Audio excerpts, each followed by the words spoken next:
Good morning, girls, and well done for watching my last video. This one we're looking at today is about the Jaguar. Now, we're going to be writing at the end of the year about the two poems, the Jaguar and about the tiger. Now, what's interesting about these two poems is that they were written at very different times with hundreds of years apart. But I think that Ted Hughes, who is a British poet, was very influenced by his reading of the Jaguar.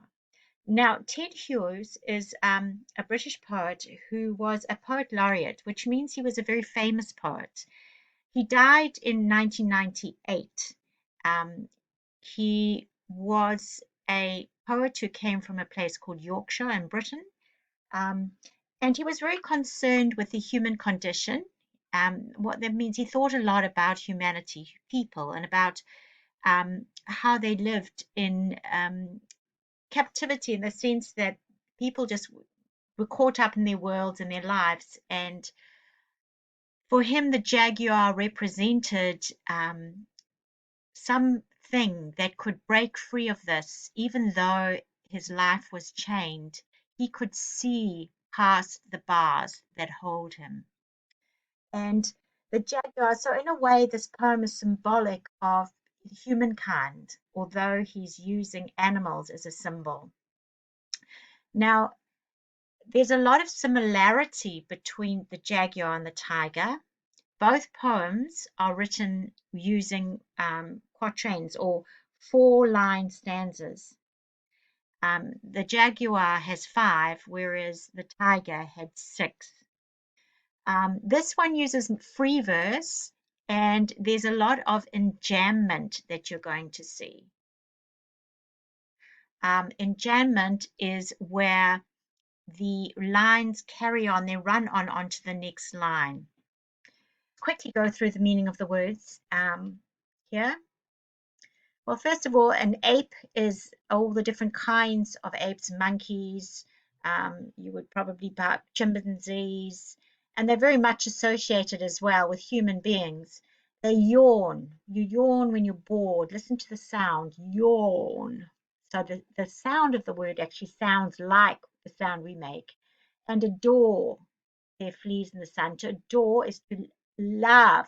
And you know how animals, apes, they'll sit and they pick the fleas off themselves. And fleas are the little insects on them. The parrots is a type of bird. Shriek. It's also, you can hear the sound there um, that they make as if they were on fire, so very hot, as though they're in pain. Or strut.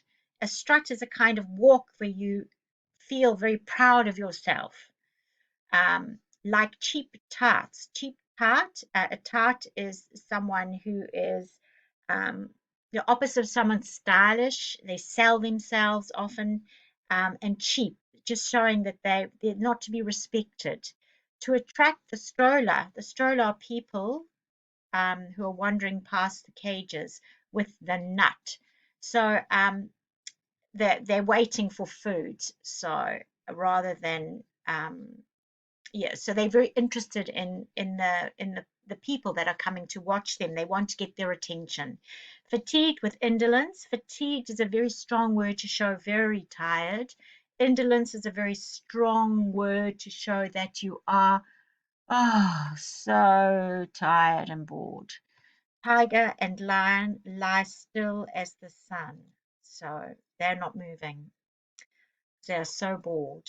The boa constrictor's coil. Now, boa constrictor, I don't know if you girls actually looked up what a boa constrictor was, but let's just quickly show you a picture. It's a type of snake, and it's a snake that usually lies very still in the sun.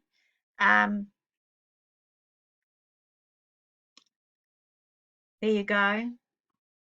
Boa constrictor, and a constrictor is an animal that squeezes you. So is a fossil. A fossil is something that has turned to rock, that it's been around for so many years. Cage after cage seems empty or stinks. Stink is a disgusting smell. Of sleep is from the breathing straw. Straw is what the animals sleep on. It's kind of grass.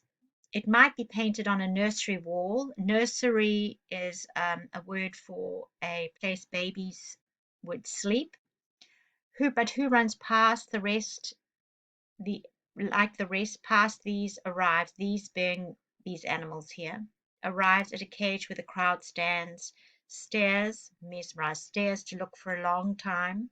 Mesmerized is where you're so attracted you can't look at anything else. You're amazed.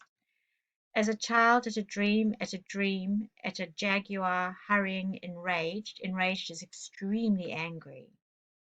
Through the prison darkness, after the drills of his eyes. Now, this might seem a bit strange to you, drills of his eyes.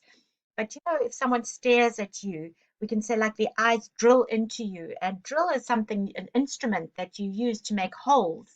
Um, a piece of equipment, but here in the soil to make a straight line into the soil, you use this drill. Whereas here, his eyes are seen that he's staring so strongly ahead that they drill. On a short, fierce fuse, fierce is very angry, and you'll remember that word from, I think, from the tiger. Your fuse is something that stops you from exploding. So he doesn't have, like you have fuses in your electrical power box at home that stops it from blowing. So a fuse here, his is short. In other words, he will explode at any minute. The eye satisfies, happy to be blind in fire, blind, unable to see. By the bang of blood in the brain, deaf the ear. Deaf the ear means his ear can't hear. He spins from the bars, but there's no cage to him. So he spins is a very fast movement to turn very fast, but there's no cage to him, so nothing can hold him. More than to the visionary, his cell. So more than to the visionary. So he's a visionary. That means he sees the future. He's got a bigger view of the world. His cell is the place that he's in, but it's not. A cell is somewhere you stay. You're kept if you're in prison. So it's like a prison. His stride is wilderness of freedom. Stride is how he walks. Wildernesses means like wild open places of freedom. The world rolls under the long thrust is a push of his heel, his foot, over the cage floor. The horizons come, and we will talk about all this in a moment. So horizons are the lines of the earth. When you look at the earth and you see the horizon line, that far, the distant is moving towards you. Okay, so that's the kind of explanation, and I'll stop us there and then make another one where we're talking about features. So just make sure you know the meanings of all those words.